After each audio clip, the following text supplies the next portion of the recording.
사랑하는 영락교회 지체들에게 주 안에서 평화 인사를 전합니다. 오늘은 2013년 11월 7일 화요일입니다. 오늘의 묵상 본문은 아가서 1장 1절로 17절까지의 말씀입니다. 오늘 본문 말씀 아가서 1장부터의 말씀은 이렇게 시작합니다. 솔로몬의 아가라. 아가서 1장 1절 말씀은 솔로몬의 아가라. 솔로몬의 아가서라고 하는 우리 아가서를 다루게 되는데, 아가서를 이제 처음 다루는 겁니다. 아가서를 끝까지 피하는데, 피할 수 있으면 끝까지 피하고, 평생 목회하면서 아가서를 한 번도 강의를 안 하셨다는 목사님도 흔히 만날 수 있어요. 아가서가 굉장히 어려운 말씀입니다. 그 어려움으로 치면은, 난해함으로 치면 계시록과 이제 그 쌍벽을 이루고 있죠. 신약에 계시록이 있다면, 요한계시록이 있다면, 이 구약에는 아가서가 있습니다. 그리고 성경 통독을 할 때 가장 큰 장벽을 이제 레위기라고 그러죠. 레위기와 민수기를 넘는 게 가장 어렵다고 그럽니다. 처음에 재미있게 잘 읽다가 창세기부터 시작해서 이제 레위기의 그 지루함과 그 어떤 그 단순함, 무감각함 뭐 이런 것, 그래서 굉장히 힘든 거죠. 레위기, 민수기 이런 데 힘든 겁니다. 난해하기도 하고. 거기서 대부분 처음 읽는 분들은 무너지죠. 근데 그걸 넘어서서 성경 통독을 쭉 가다 보면 이제 아가서에서 영적 시험에 들게 된다, 이렇게 이야기를 하죠. 그래서 아가서를 읽으면 도대체 이게 왜 성경에 들어가 있을까? 이렇게 연인들의 사랑 이야기 같은, 무슨 연애시 같은 그런 느낌을 받죠. 사랑을 높이고 연인들의 사랑을 높이는 것 같은 이제 그런 느낌을 받는데, 4장 5절 같은 데 가면 내 두 유방은 백합 가까운 데서 꿀을 먹는 쌍태 어린 사슴 같구나. 유방의 아름다움을 칭송해요. 그러면 굉장히 당황하게 되죠. 기독교 문화에서도 그렇지만 우리 또 유교 문화가 있잖아요. 그래서 그런 걸 굉장히 터부시하는 게 있습니다. 서양의 동양도 그렇고 모든 이제 종교라는 것이 세상의 윤리 이런 것이 이제 성을 터부시하죠. 왜 성을 터부시할까요? 유럽에 가면, 유럽에서는 전통적으로 뭐 누드 해변, 미국도 있지만 이제 그런 게 굉장히 자연스럽고, 샤워실 같은 것도 남자 여자 같이 쓰고, 노르웨이 같은 데도 여성을 징집하는데 인구가 작으니까 여성들이 군대 가는데 뭐 샤워실이나 방 같은 걸 남녀가 함께 씁니다. 우리는 남녀 7세 부동석이잖아요. 남녀가 함께하면 안 되는 터부가 있는데 그런 게 없으니까. 그래서 몸에 대한, 또 그리스의 뭐 이런 전통 같은 것도 있고, 몸을 이제 긍정하는 이제 그런 전통이 있었는데 요즘엔 그런 걸 꺼리는 것이 강해지고 있다는 거예요. 그래서 이게 양극단인데, 유럽에서 몸을 꺼리게 된, 몸의 노출을 꺼리게 만드는 현대의 가장 큰 기전은 포르노 산업 때문이라는 거죠. 포르노라고 하는 것이 마치 몸이라는 것이 음란한 것처럼, 몸이라는 것이 무슨 어떤 성적인 기호의 표상같이 그렇게 조작하는 이제 그런 거짓의 역사가 일어난 거죠. 근데 사실 누드를 보세요. 그리스의 조상을 보고서 그 음란하다고 생각하는 사람이 누가 있습니까? 그 음란함이라는 것을 표현하는 도구로 몸을 사용하는 것이죠. 그런 것처럼 이 기독교의 전통이나 우리 성경 안에서도 보면 생명을 몸을 긍정하는 그런 말씀들이 들어있죠. 그런데 이제 기독교가 타락하면서 중세의 종교화된 기독교 안에서는 몸을 터부시하게 됩니다. 왜냐하면은 생명이라는 걸 억압하고 사람을 굴레로 씌우는 것이 종교의 역할이잖아요. 무기력하게 만드는 것. 근데 사람의 생명이 왕성해지면 그 굴레를 벗으려고 그러죠. 굴레를 씌워야 되니까 성적인 것으로서 터부를 만들어서 사람을 올가매는 겁니다. 사람이 육신이 있고 몸이 있으니까 성적인 동물이잖아요. 여성과 남성을 만들었고 여성과 남성을 사랑하게 만들으셨고, 그런데 그런 성을 부정하니까 그걸 터부로 만들면 어떻게 되겠어요? 절대 그러면 안 돼. 그 중세 이제 뭐 신부들 결혼을 안 한다는 것, 결혼을 안 한다고 주님에게 자기의 삶을 드린다는 건 아름답고 귀한 것이죠. 그런데 그것이 무슨 부부관계가 부차져이거나 남녀의 결혼이 무슨 타락의 상징이기 때문이 아니죠. 하나님이 아담과 하와를 지어서 서로 독초하는 것이 아름답지 않다고 말씀하셨습니다. 그렇게 부부의 것을 허락했는데 그걸 뛰어넘는 사랑을 주님께 드리겠다. 그거 굉장한 것이죠. 근데 그것이 종교의 어떤 그런 것이 돼가지고 그걸 억지로 이제 막는 거죠. 마음인데 결혼하고 싶어 죽겠는데 참으면 그게 무슨 의미가 있겠어요. 예. 그래서 뭐 이런 그걸 참을 수 없는 것이 이제 참게 하면 그러면은 부패하는 것이죠. 공기가 통해야 되는데 가려놓으니까 썩어 문드러지는 거죠. 이것이 이제 성적 타락의 이유입니다. 그래서 그것을 이제 개방해야 되는 거예요. 그걸 이제 공기에 간에 숨 쉬는 곳으로 내 보여야 되는 거죠. 생명의 긍정이 들어있어요. 항상 아주 예민한 것이죠. 성의 긍정과 성을 자유화하는 것과 성이 타락하고 성이 음란화되는 것과는 다른 이야기죠. 이런 것을 이제 깔아야 되는 겁니다. 먼저 그런 것에 대한 터부를 뛰어넘어야죠. 종교인들의 눈으로 보면 이것이 경기를 일으키지만 사실 이 깊은 곳에 삶에 대한 긍정, 주님이 주신 내 몸에 대한 긍정, 이런 것이 전제되어 있는 거죠. 이것이 주님과 교제하고 주님을 만나서 주님과 더 깊이 들어가는 그런 사랑의 비밀을 깨달는 그런 우리의 중요한 주님이 주신 선물이다라는 걸 받아들일 필요가 있습니다. 근데 그렇게 하고 보더라도 아가서를 어떻게 봐야 되는가 하는 것은 굉장히 어려운 도전이에요. 그래서 저도 아가서를 피했는데 우리가 대부분의 성경을 전부 다 강해를 했기 때문에 일일 묵상을 다 다뤘기 때문에 그래서 이제 아가서를 도전하는 의미도 있고 또 하나의 아가서를 과감하게 도전하는 것에는 저희가 레위기와 민수기 민수기 강해를 마쳤고 주일날 레위기 강해를 하고 있습니다. 놀랍게도 이게 참 은혜죠.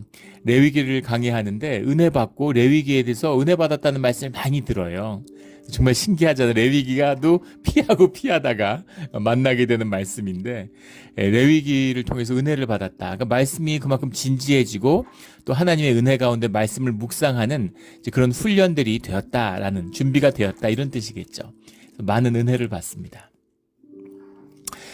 그래서 용기를 내서 이제 아가서도 한번 도전해보자. 우리 말씀의 훈련을 7년 동안 받았으니까 아가서에 도전하는 것이죠. 아가서라는 것에 대한 이제 극단적인 양극단의 이해가 있다. 그 유다의 전승 가운데서도 유명한 그 요새라고 하는 랍비가 있죠. 요새라고 하는 랍비와 랍비 아키바라는 사람의 논쟁이 유명합니다. 왜냐하면 요새라는 사람이 이 아가서는 성경에서 빼야 된다. 이건 정경이 될 수가 없다. 어떻게 이런 연애시 같은 게 성경이 될 수 있느냐. 이게 비판을 하는 것에 대해서 랍비 아키바가 책 중에 가장 거룩한 책이다. 그래서 아가서의 별명이 되었죠. 책 중에 책. 성경에서 가장 거룩한 책이 아키바고 아키바를 성경에서 제하는 자는 천국에서 그 이름이 제함을 받을 것이다. 이렇게 선포를 했죠. 그래서 아가서의 권위를 한껏 높이는 아가서에 대한 여러 가지 이제 이해에 대한 논란들이 많습니다. 하나는 이제 상징적인 해석이다. 이걸 모두 상징으로 받아들여야 된다. 이런 거예요. 그래서 전통적으로 그런 견해들이 가지는 의미들이 있죠. 이를테면 이것이 단순히 남녀의 사랑의 이야기가 아니라 하나님과 사랑하는 신자의 이야기다. 이렇게 보는 겁니다. 성경에서 그런 비유가 나오잖아요. 예수님이 그런 비유를 쓰셨어요. 혼인잔치의 비유, 열 신부의 비유, 신랑과 신부가 결혼하는 부모와 자식의 비유가 있고 형제의 비유가 있고 친구의 비유가 있고 그런 비유를 들어서 말씀하셨습니다. 그래서 관계 중에 관계, 사람이 맺는 최고의 관계의 비밀, 영적인 비밀이 부부에 있죠. 부부는 무촌이잖아요. 그 DNA 정보의 절반을 똑같이 공유하고 있는데도 부모 자식이 일촌입니다. 형제가 일촌이에요. 그런데 부부는 무촌입니다. 부부는 하나이기 때문이죠. 경제적 단위로서도 사회적 단위로서도 하나입니다. 영적으로도 하나라는 거죠. 그래서 부부의 관계에 비유하는 부부관계, 남편께 내 거고 부인께 남편 거고 그런 거잖아요. 예전에도 제가 몇 번 인용한 적이 있었는데 예전에 한 권사님이 그런 말씀 하세요. 돈이 있고 돈을 쓰면 좋잖아요. 그게 전부는 아니지만 돈을 쓰면 또 나쁘다고 할 사람이 어디 있겠습니까? 돈을 터부시한다 그런다면 그거는 이제 종교죠. 이원하죠. 그래서 돈이 주는 유익이 있는데 돈을 써보면 좋잖아요. 그런데 내가 번 돈, 내 돈인 내 돈 내산, 내 돈으로 내가 쓴다. 뭐 이렇게 되면은 좋을 것 같지만 내 돈은 잘 못 쓴다는 거예요. 왜냐하면 내 돈을 쓰면 너무 아깝기 때문에 내 눈물과 땀이 들어있는데 내 돈을 쓰기가 아까운 거죠. 어렵게 일해가지고 무슨 뭐 가방 사고 무슨 뭐 바지 사고 이런 데 쓰기 아까워서 안 쓴다는 겁니다. 자식이 준 돈을 쓰면은 미안하다는 겁니다. 그렇게 미안하대요. 예. 아직 자식들에게 돈을 받아서 써보지 못해서 잘 모르겠는데 자식이 준 돈을 쓰면 그렇게 미안해서 쓰게 되지 않는다는 거예요. 부모가 준 돈을 쓰게 되면 미안하다는 거죠. 그건 알 것 같습니다. 부모님 돈을 쓰면 약간 죄송하고 미안한 마음이 있어요. 부모님이 어렵게 번 돈, 힘들든 돈을 벌어 쓰는데 미안한 거죠. 그런데 남편이 벌어다 준 돈을 쓰면은 그렇게 좋다는 겁니다. 쓰면 쓸수록 다다익선이죠. 많으면 많을수록 쓰면 쓸수록 좋다는 거예요. 그렇게 떳떳하고 그렇게 자랑스럽고 그렇게 기분 좋을 수가 없다는 겁니다. 이것이 부부의 비밀이죠. 그런 깊은 부부의 비밀로 신앙, 주님과 하나 되는 비밀을 풀고 있는 것처럼 이 아가서라고 하는 것이 나중에 나오는 이제 술람미 여인이 나오죠. 술람미라고 하는 것도 이제 수넴의 여인이라고 해석할 수도 있고, 슬로모라고 하는 솔로몬의 히브리어 발음이잖아요. 슬로마이트라고 하는 솔로몬의 여인들, 뭐 이렇게 해석할 수도 있습니다. 그래서 그 주님의 사랑받는 여인으로 비유되는 우리 모든 신도가 주님과 하나 되는 그런 연합하는 신앙의 신비, 이런 것을 노래하는 것이다. 이렇게 해석되기도 하고, 또 그리스도와 교회의 연합이다. 에베소서 같은 데 보면 5장에 이제 그런 비유들이 나오잖아요. 그리스도와 교회의 비유를 부부와 같이 비유하는, 또 그리스도와 기독교의 관계, 이런 것으로 기독교 안에서 전통적으로 해석되기도 했습니다. 그런데 상징적 해석으로 다 풀려고 하다 보면은 이제 좀 억지스러운 것이 있을 수 있겠죠. 대표적인 거 오늘 아까 나누었던 4장 5절 말씀이에요. 두 유방에 대한 유방의 아름다움을 찬미하는 겁니다. 저도 그런 경험이 있는데 중학교 때인가 우리 친척 누나가 이제 와가지고 그 집을 방문해가지고 집에 있은 적이 있었는데 애를 낳았어요. 그래가지고 이제 명절 때 와가지고 있는데 아이의 이제 젖을 먹이려고 가슴을 풀어주고 젖을 먹이는데 스스럼 없이 가슴을 내놓고 젖을 먹이는 겁니다. 제가 유방을 처음 보는, 난생 처음, 뭐 어머니 어릴 때 봤겠지만 이제 기억이 없고, 그 의식 속에서는 유방을 바라보게 된 첫 기억이죠. 그런데 굉장한 충격인데 유방을 내놓는데, 그리고 아이를 젖을 물리는데 굉장히 아름답고, 아름다울 뿐만 아니라 뭔가 굉장히 홀리한, 성스럽고 경건한 느낌을 받았어요. 굉장히 뭔가 아름답지만 굉장히 경건한 느낌을 받았습니다. 굉장히 그 깊은 인상 속에 남아 있어요. 유방의 아름다움이죠. 그 아름다움을 노래했는데 이제 그것을 뭐 두 유방이 제단 앞에 두 감람나무다, 모세와 아론이다, 이런 식으로 모세와 아론을 비유하는 것이다. 근데 정말 솔로몬이 노래하면서 두 유방을 얘기하는데 모세와 아론을 염두에 두고 이걸 지었겠습니까? 억지스러운 거죠. 뭐 갖다 그렇게 해석할 수 있겠지만, 그런 대표적인 해석을 우리가 들 수 있는 게, 상징적 해석에 빠질 수 있는 오류가 대표적인 게, 우리 그 복음성가 많이들 뭐 찬양 집회 같은 데 가면 영어성가 You raise me up, You raise me up 하는 거, 이런 거 들어보셨을 거예요. 흔히 많이 듣죠. 또 뭐 내 영혼이 뭐 마르고 뭐 슬플 때 주님이 나를 세우신다, 그래서 여러 가지 복음성가 번역들도 나와 있습니다. 그런데 You raise me up은 복음성가가 아니에요. 영국의 락그룹 시크릿 가든이 부르는 연인끼리의 그 관계를 노래하는 그런 노래입니다.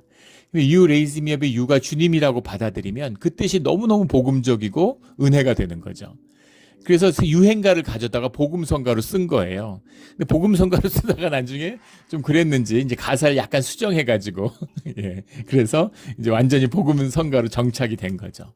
그래서 꼭 상징적인 해석이라는 것이 경광부회가 될 수 있다는 거예요. 갖다 붙이는 저자의 의도나 원래의 뜻과는 전혀 무관한, 물론 작품이라는 것이 세상에 던져지면 그 작품이라는 것이 그 사회 속에서, 그 컨텍스트에서 의미를 가지고 생명력을 가지고 숨쉬게 되죠.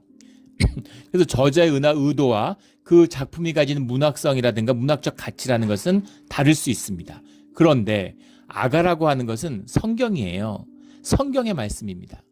그래서 저자의 의도와 구별되는 그런 상징성이라는 해석이라는 건 무의미하고 무가치한 것이죠.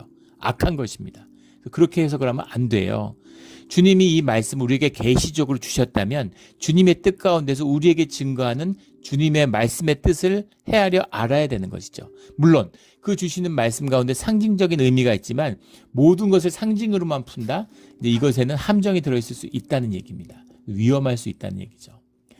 또 하나는 이것을 이제 드라마나 희곡같이 이제 이해하는 겁니다. 예, 여인이 만나서 남녀가 연인이 만나서 서로 연애하고 서로를 막 이렇게 칭찬하고 아름다워하고 나중에 부부가 되고 그 가운데 위기가 와서 그걸 헤쳐나가는 이제 그런 식의 희곡을 노래한 것이다 이런 거죠. 희곡을 노래했다, 드라마를 얘기했다 이것도 이제 일리가 있는 해석입니다. 희곡일까? 원래 희곡으로 쓰여졌다라는 해석이 있는데 그건 좀 억지 같습니다. 왜냐하면 희곡이라는 문학 형식은 이제 그리스에서 나온 거죠. 예, 뭐 주전 5세기에 나왔다, 8세기에 나왔다, 뭐 여러 가지 이제 얘기들이 있는데 이것이 히브리 이 시대 솔로몬의 시대에 그리스의 희곡의 영향이 있었다 이런 것은 생각하기 어렵겠죠. 그리고 히브리의 문학이나 문화의 형식적 가운데 희곡이라는 것 자체가 없습니다. 희곡을 위해 쓰여졌다 이것이 어떤 공연하는 예술 장르였다 이건 좀 억지인 것 같아요. 드라마의 형식을 띄었다라고 볼 수는 있겠죠. 그런데 두 사람의 대화냐 또 세 사람의 대화냐라는 것이 이제 굉장히 논란이 됩니다. 오늘 본문을 읽어보면 왜 아가서를 그토록 어려워하고 꺼리게 되는지 이제 말씀에 큰 어려움을 이제 경험하게 되는 것이죠. 예, 그래서 드라마나 희곡이다. 이것도 좀 일리가 있는 부분도 있지만 좀 억지스러운 부분이 있죠. 그리고 또 다른 대립적인 이해는 이것이 솔로몬의 작품인데 솔로몬이 이제 그 전도서를 쓰고 잠언을 썼잖아요. 그래서 흔히 뭐 제일 젊었을 때 아가서를 쓰고 나이 들어서 전도서를 쓰고 마지막에 나이 들어서 잠언을 썼다. 뭐 이렇게 이야기하는데 그것도 억지 같습니다. 왜냐하면 젊음에 사랑의 노래를 부르니까 아가서는 젊어서 썼겠지. 그리고 잠언이라는 건 교훈을 담고 있으니까 나이가 들어서 썼겠지 이렇게 얘기하고 있는 것인데 그것도 억지스러운 것은 사실은 그 반대라고 봐요. 꼭 그렇게 나눌 필요가 없지만 굳이 나눴다면 저는 나이가 제일 들어서 마지막에 쓴 게 아가서일 것이라고 봅니다. 왜냐하면 이 영에 대한 깊은 이야기 사실 아가서를 이해하고 아가서가 영적인 의미를 가지는 깊이로 느껴지려면 이 아가서의 이야기의 남녀가 남자와 여자라는 섹스의 구별이 아니라 남성성과 여성성의 표현과 그것을 하나로 이루는 이것이 아담의 완성, 인간성의 회복, 영성의 완성이죠. 굉장히 깊은 사실 이야기입니다. 원래 아담을 만들었잖아요. 아담 안에 남성과 여성이 다 있는데 그 안에서 여성성이라는 걸 구별해냈죠. 여성도 남성성이 있고 남성도 여성성이 있습니다. 그래서 남성이 여성성이라는 걸 어떻게 받아들이느냐라고 하는 것이 남성성을 이루는 데 있어서 가장 중요한 것이죠. 남자가 인생을 이루어가는데 모든 영웅 신화에 담긴 이야기, 여인과의 만남이 중요합니다. 여인을 만난다고 하는 것이 그냥 남녀가 만나서 뭐 성이 끌려서 사랑해 이런 얘기가 아니잖아요. 인간이 완성하는데 여성을 만나는 것의 역할이 가장 크다는 거예요. 결혼을 하지 않으면 애로 여겼죠. 우리 고대 이제 우리 조상들은 아주 성숙하고 지혜가 있는 겁니다. 결혼을 안 하면 단순히 무슨 세상을 모르고 뭐 세상을 덜 알았다 이런 의미가 아니라 여성성을 모르면 남성성이라는 게 발전하지 않아요. 남성성을 모르면 여성성이 꽃을 피우지 못합니다. 그래서 뭐 다 그런 건 아니지만 그런 분들 흔히 만날 수 있죠. 나이가 많은데 결혼 안 하고 사는 분들 만나면 예전에 이제 저 집사람이 여대를 나왔는데 여대 교수님들 중에서 결혼 안 한 분들이 많다는 거예요. 대학 총장이 있는데 결혼 안 한 지금은 깨졌지만 예전엔 결혼 안 한 여성들만 총장이 되기 때문에 총장이 되기를 바라는 결혼 안 하고 이제 홀로 늙었으니까. 그래서 이제 그 총장 후보로 오르내리는 분들이 있는데 뭔가 이렇게 막 공부만 하고 뭐 이렇게 세속에 찌들지 않고 뭔가 굉장히 성숙할 것 같은 느낌이 있잖아요. 선입견이. 근데 실제로는 가까이서 교수님들을 대하면은 너무 이제 그 어린아이 같다는 거예요. 점점 더 유치해지고 점점 더 어린아이 같아지고 그런 거죠. 당연한 겁니다. 아이를 키우고 제가 그런 비유를 가끔씩 드는데 20대 자매들 순수하고 뭐 기도하고 막 말도 못합니다. 정말 그 기도에 깊이 빠지고 영이 정말 깊어지는 것 같아요. 그래서 막 방언을 받고 예언을 받고 뭐 정말 그 영성을 꽃을 피우는 것 같지만 아직 아무것도 모르는 거죠. 애를 낳아보고 가난과 고통 속에서 수치와 아픔 가운데서 자녀를 키우는 것이 무엇인가를 만나지 않으면 아직 영성이 뭔지도 모르는 거예요. 40대 아기 엄마를 넘어서는 20대의 영성을 가진 처녀의 영성이 있을 수 없습니다. 이것이 신앙의 비밀이에요. 그런 것처럼 얘기하는 것은 거짓입니다. 그게 종교의 거짓이죠. 꾸미는. 삶에 깊이 내려갈수록 그곳에 깊은 영의 우물이 있는 거죠. 이것이 우리 신앙의 비밀입니다. 이제 비밀을 만나야 되는 거죠. 남성성을 개발하는데 여성성을 만난다고 하는. 그런데 우리의 육성, 우리의 의식, 우리의 몸이 우리의 남성성에 있잖아요. 테스토스테론이 막 분비돼가지고 공격성이 막 넘쳐날 때, 이럴 때는 여성성이 완전히 짓눌려 있는 거죠. 그러다 나이가 40이 넘고 50이 넘고 60이 되고 우리 교회 협의회 만나는데 여기 계시는 이제 원로 목사님 그 말씀을 하세요. 연세가 드니까 이제 자꾸 낙엽이 지는데 막 눈물이 나고 그렇게 뭔가 보면 가슴이 아프고 가슴이 여리고 이렇게 된다고.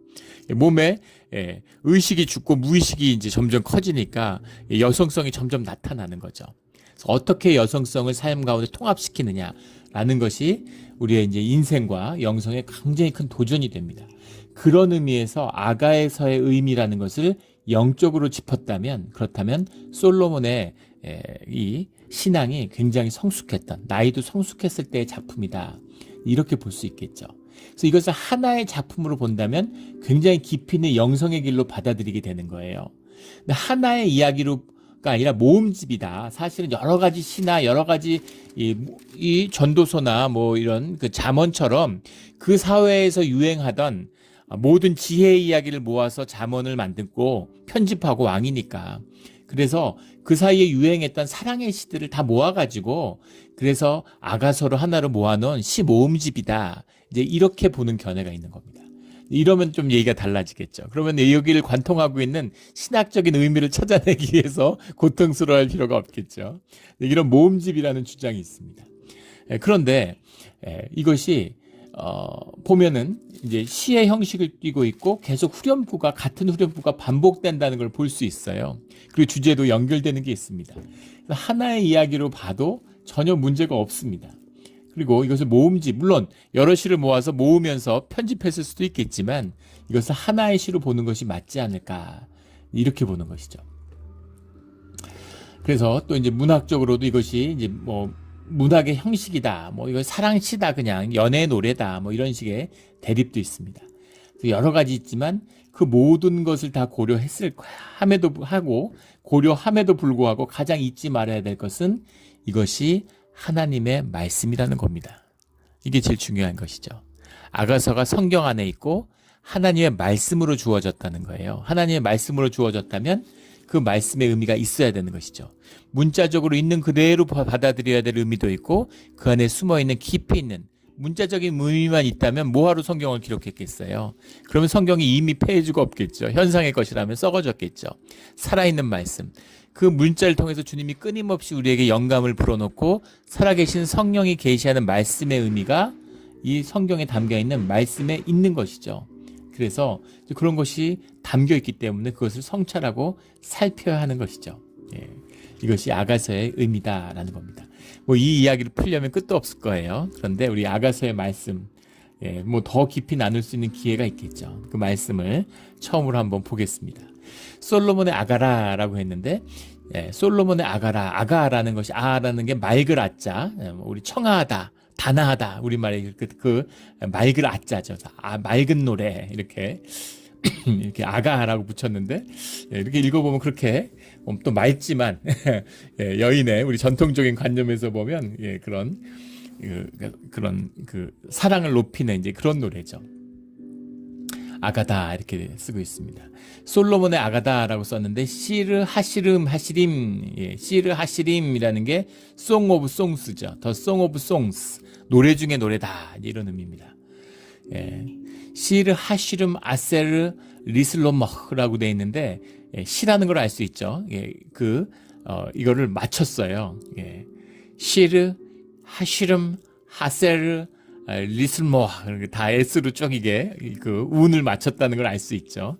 히브리를 잘 못하고 발음이 안 좋아서 이걸 아름답게 살릴 능력이 안 되지만 이걸 이제 히브리로 노래하면은 이게 시로서 이렇게 들으면 노래가 아름다운 거죠. 우리 그 전통적인 우리 문화 가운데 고전 문화 가운데 백미라고 알려진 최고의 시라고 칭찬받는 청산별곡이 있죠. 청산의 사르리았다 고려시대 시입니다. 우리 뭐 교과서에서 배워서 다 기억하시죠. 청산의 사르리랐다. 청산의 사르리랐다. 머루랑 달래랑 먹고 청산의 사르리랐다. 얄리얄리 얄라송 얄라리 얄라 이렇게 후렴구가 계속 붙습니다. 기억나시나요? 얄라리 얄라 할 때 이거 갖고 웃는 애 있으면 국어 선생님한테 두드려 맞았죠.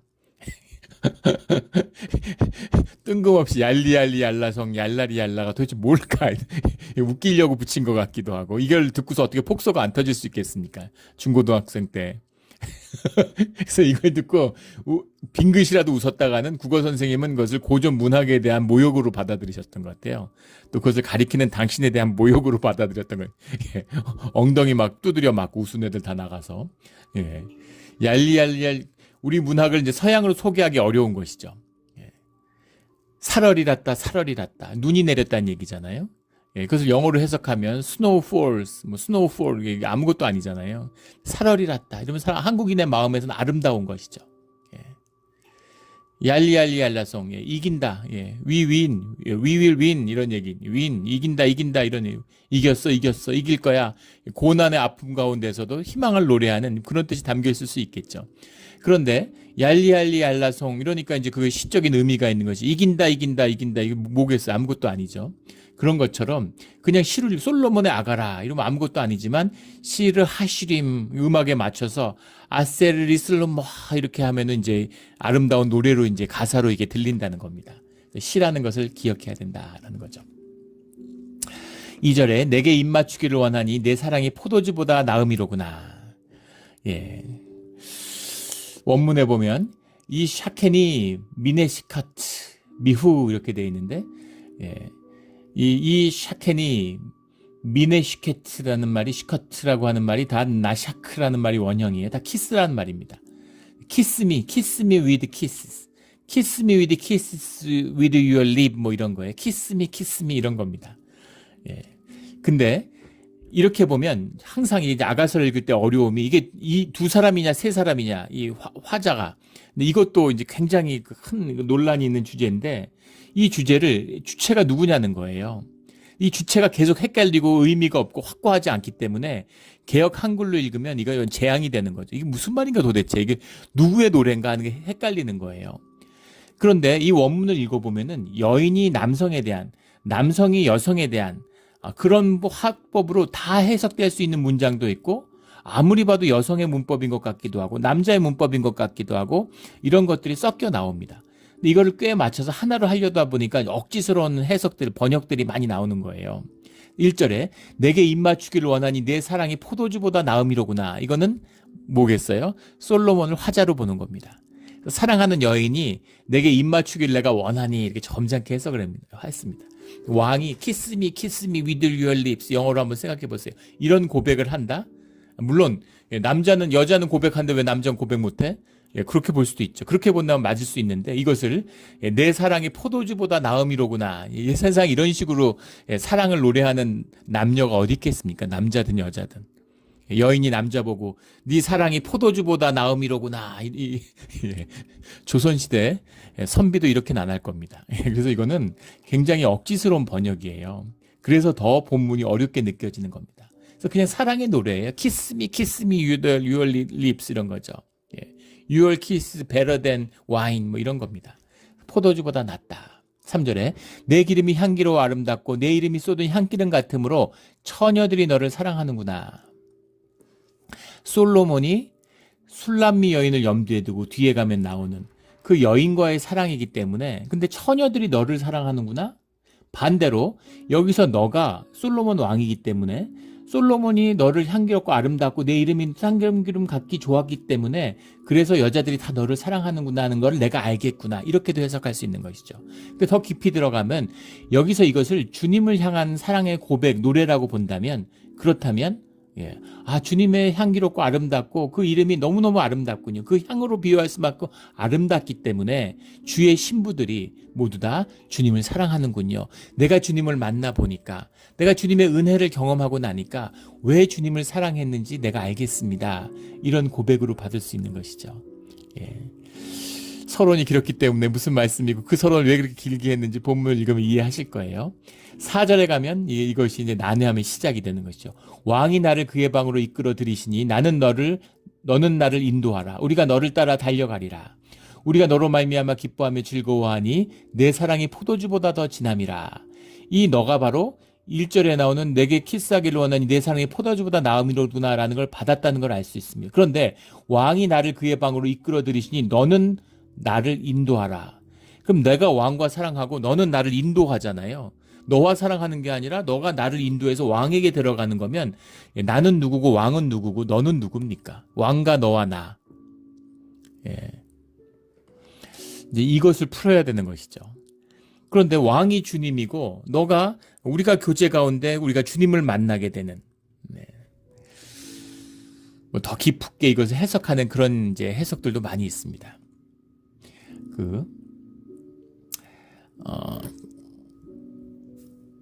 카발라라고 하는 이제 그 유대교의 신비주의가 있는데 그 유대주의 신비주의 전통 가운데에서는 마치 그 불교의 탄트라 이런 것처럼 불림문자라고 그러죠. 보이지 않는. 그 사실은 그 남녀 간의 이제 성의 교합을 통해서 깊은 이 영의 합의를 경험할, 영이 하나고 몸이 하나 되니 영과 몸이 하나니까 영육 간에 하나 되는 거잖아요. 그래서 그 깊은 비밀, 근데 그걸 악용해서 또 온갖 이단들이 이것을 악용하죠. 악마의 짓으로. 그런데 그 깊이 가운데에서 주님의 임재와 주님과 하나가 되는 신적인 경험, 그런 영적인 경험을 한다. 이런 식의 풀이를 하는 카발라의 전통도 유대교 안에는 있어요. 그런 경험, 성적인 경험을 하는데 지구가 도는 것을 실제로 느낀다고 그러죠. 저는 그런 경험을 못 해봐서 사실 그 세계는 잘 모르겠는데 그런 경험을 하는 사람들이 있다는 겁니다. 많진 않지만 흔한 건 아니지만 그런 경험을 하는 사람들 고백을 흔히 경험할 수 있다는 거죠. 영적 하밀의 깊은 비밀, 당연히 그렇지 않겠습니까? 이제 그런 것의 노래와 깊이를 담고 있다. 이런 식의 해석도 있다는 것이죠. 근데 중요한 건 누가 나고 누가 너고 누가 왕이냐에 대한 그런 논란이 있다는 거예요. 다양하게 다각적으로 이해할 수 있다는 겁니다. 솔로몬이 왕이 돼서 여인을 사랑하는 여인을 보는 것일 수도 있고 그것이 아니라 사실은 그것이 중보자가 돼서 다른 사람과 나와 너의 사랑과 왕과 연결되는 것일 수도 있고 이것이 그냥 노래로서 왕과 네가 하나고 처녀의 입장에서 노래하는 이야기를 받은 것일 수도 있고 내가 솔로몬의 왕일 수도 있는 것이라는 겁니다. 그래도 해석이 통해요. 중요한 것은 사랑의 노래고 주님과 하나 되는 그런 영적인 길을 노래하고 있는 것이다 라는 겁니다. 분명한 생명에 대한 긍정이 담겨 있다 이렇게 볼 수 있겠습니다. 5절에 예루살렘의 딸들아 내가 비록 거무나 아름다우니 게달의 장막 같을지라도 솔로몬의 휘장 같구나. 내가 비록 거무나라는 것이 쉐오라흐라고 하는 말인데 이거는 이제 타고난 피부색 인종을 얘기하는 것이 아니라 고생스럽고 힘들어서 햇빛에서 일해서 얼굴이 탔다 이런 거죠. 여인의 입장에서 노래하는 것이라면 겸손이죠. 내가 이렇게 고생하고 꾸미지도 못하고 이랬지만 그렇지만 사실은 아름답다는 거예요. 주님 안에서는. 내가 사랑받는 사랑이기 때문에 귀엽다는 거죠.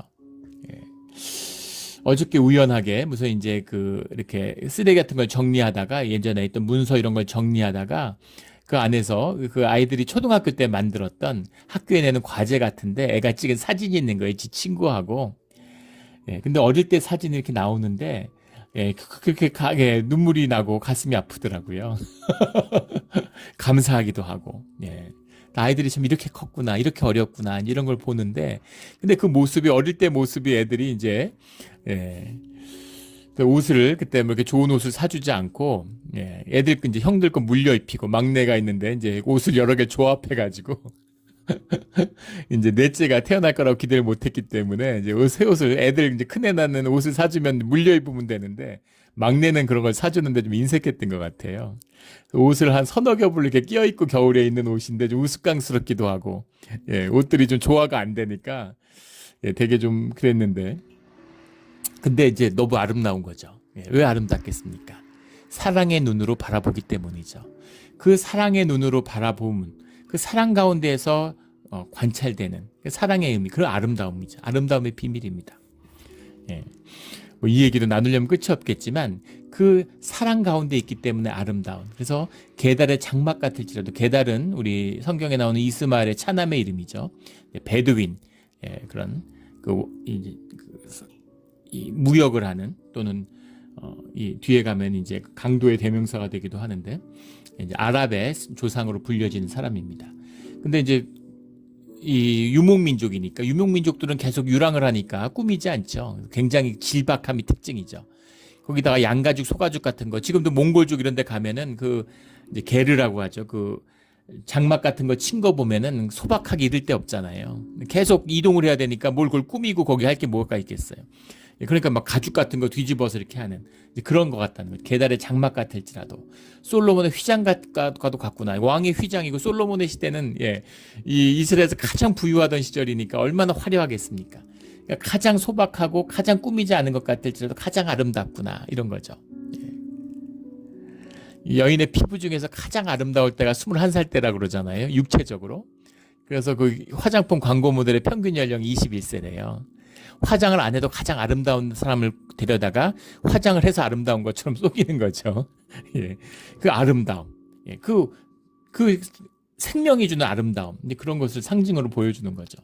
6절에 내가 햇볕에 쬐어서 거무스름할지라도 흘겨보지 말 것은 내 어머니의 아들들이 나에게 노하여 포도원지기로 삼았습니다. 나의 포도원을 내가 지키지 못하였구나. 이 말도 도대체 무슨 말일까 하는 게 이제 미스테리죠. 가만히 읽어보세요. 이게 무슨 말일까요? 네, 어머니의 아들들이 나에게 노하여 포도원지기로 삼았습니다. 나의 포도원을 내가 지키지 못하였구나. 딸이라고 한다면 아들들에 비유해서, 예, 아들들이 딸을, 예, 아버지는 어디 있습니까? 예, 아버지가 딸을 보호해야 되는데 아버지가 나타나지 않고 어머니의 아들들이 딸을 포도원지기로 삼아요. 아들들이 포도원지기를 해야 되는 거 아니에요? 무슨 의미입니까? 여성성이라는 것이 충분히 사랑받고 존중받지 못했다는 것이죠. 귀하게 높임을 받고 존중받는, 예, 이것이 이제 여성의 비밀이잖아요. 예, 우리 그 교회에서도 이제 보면 항상 느끼는 건데, 이민교에서도 그렇고, 우리 이민교에서 애들 대학 가면 차를 사줘야 되는 경우가 많죠. 근데 신기한 거는 아들들한테는 전부 다 집에 부유하던 부유하지 않던 그것과 무관하게 다 되게 후진차, 예, 중고차 이런 걸 사줘요. 예, 사고 낼 것 같고 부딪힐 것 같으니까 이렇게 처음 운전하니까 이렇게 후진차, 또 보험비 비싸다 그러면서 되게 후진차를 줍니다. 오래 써다 버리기 직전의 차 이런 걸 주든가 이제 해주죠. 근데 딸에게 차를 사주는 분들을 보면 제 경험에서는 거의 100%였습니다. 다 새 차를 사줘요. 그리고 아주 예쁘고 작고 예쁜 차들 이런 걸 사줍니다. 새 차를. 예, 예쁘고 새 차 사주면 보험비 더 비싸잖아요. 근데 딸한테는 보험비가 안 아까운지 운전 처음 하는 건 아들이나 딸이나 마찬가지잖아요. 왜 그러시냐고 물어보면 다 딸들에게는 차마 막 후진차, 오래된 차 이런 걸 타게 해줄 수가 없다는 거예요. 예. 남자는 후진차 타고 나도 아무렇지 않은데, 예, 딸들은 그럴 수 없다는 거죠. 예. 저도 아마 막내가 남자였으니까 또 뭐 형이 있으니까 물려받아서 이것저것 입혔지, 딸이면 언니가 있었어도 그렇게 덕지덕지 옷을 여러 개 입히고 이러진 않았을 것 같아요. 아무리 어렸다 그러더라도. 이제 그런 게 들어있는 거죠. 여성성이 충분히 존중받지 못한, 예, 밭에서 일하고 포도원에서 일해서 내 피부가 검고 하지만 그래도 아름다운 거죠. 내 존재는. 예. 게달의 장막 같을지라도 솔로몬의 휘장같이 반짝반짝이는 그 아름다움이 사랑하는 그 관계 가운데 피어나는 겁니다. 이 비밀이 들어있는 거죠. 예. 7절에 내게 말하라. 내가 내 친구의 양떼 곁에서 어찌 얼굴을 가린 자같이 되랴. 얼굴을 가린 자라는 건 부끄러움과 수치로 숨어있는 자잖아요. 숨어있지 말고 얼굴이 거무스름하고 포도원지 같을지라도, 게달의 장막 같을지라도 나오라는 거죠. 적극적으로 구애를 하고 사랑을 표현하고 하나 되는 자리에 나오라는 겁니다. 양떼 8절에 발자취를 따라 목자의 장막 곁에서 너의 염소 새끼를 먹일지니라. 그 사랑하는 자, 내가 사랑받고 싶은 자를 향해서 그 양떼를 향해서 그 양떼 가운데 있지 않을지라도 내가 그 옆에 와서 너의 염소 새끼를 먹이는, 그래도 그 옆자리에 오고 그 눈에 띄는 자리에 가서 너가 그 사랑하는 마음을 전해라, 이런 거죠. 11절에 가면 우리가 너를 위하여 금사슬의 은을 박아 만들리라. 우리가 너를, 우리가 누구냐? 그것도 이제 도전이 되는 거죠. 주님 안에 있는 뭐 믿음의 형제일 수도 있고, 우리라고 하는 것이 솔로몬의 여인들로 궁정의 뭐 시녀다, 뭐 여러 가지 해석이 뭐 분분한데, 그런데 이 여인을 사랑하며 이 여인의 아름다움과 이 여인이 사랑받는 그 관계를 기뻐하는 그 기쁨이 뭐겠어요? 경쟁 관계고, 내가 너 대신 사랑받아야지 이러면 이걸 기뻐하고 사랑하고 은과 금으로 꾸미겠습니까? 그런 게 아닌 그 아름다운 사랑으로 하나 되는 것 속에 들어있는 거죠. 12절에 왕이 침상에 앉았을 때 나의 나도 기름의 향기를 뿜어냈구나. 나도라는 건 니르디라는 말인데, 뭐 영어로는 스파이크 나르드, 전부 향료죠. 13절에 모략의 향주머니요. 14절에 엔게디 포도원의 고별화송이구나. 엔게디라고 하는 건 이제 이스라엘 남부에 있는 지역인데, 고별화라는 것도 이제 그 인도가 원산인, 전부 향신료들은 더운 지역에서 나오잖아요. 그래서 그 전부 인도가 원산인 나도도 마찬가지고 그런 향기를 뿜는, 그 이성에게 왜 끌릴까? 이성이. 근데 그거를 이제 과학적으로 조사해 보면 외모나 뭐 옷을 잘 입어서 매너가 좋아서 잘생겨서 키가 커서가 아니고 냄새에 끌린다는 거죠. 냄새가 제일 중요하답니다. 그리고 여러 가지 실험을 해보면 실제 증명이 돼요. 입었던 옷 같은 걸 통해서 그 향수가 제일 중요하다는 거죠. 향수가 제일 중요하다는 겁니다. 그 얼굴이 예쁘고 뭐 천하절색인데, 막 입에서 구취 나고 막 머리에서 냄새 나고 막 쓰레기 냄새 같은 게 난다고 생각해 보세요. 누가 가까이 하겠습니까? 좋은 냄새, 향기라고 하는 것. 향기라고 하는 것이 우리 계시록 같은 데 보면 기도의 비유죠. 성막의 향, 그 향, 기도, 우리의 가장 중심, 우리 안에 가장 숨어 있는 것이 피어나는, 단순히 육신에 뿌린 향기일 수도 있겠지만 그 사람의 인격을 향기에 비유하잖아요. 인격의 향기가 난다 그러잖아요. 누려지는, 이렇게 경험하게 되는 그런 삶에 숨어 있는 진실 같은 거죠. 아름다움. 화장하고 뭐 슈퍼모델이야, 다 이쁘죠 당연히. 근데 그런 것이 아니라 시골에서 포도원에서 포도 따고 있어도 얼굴이 까맣게 타가지고 이 밭에서 일하니라고, 그래도 그 아름다움이 뿜어져 나오는 그 아름다움과 매력이 있는 거죠.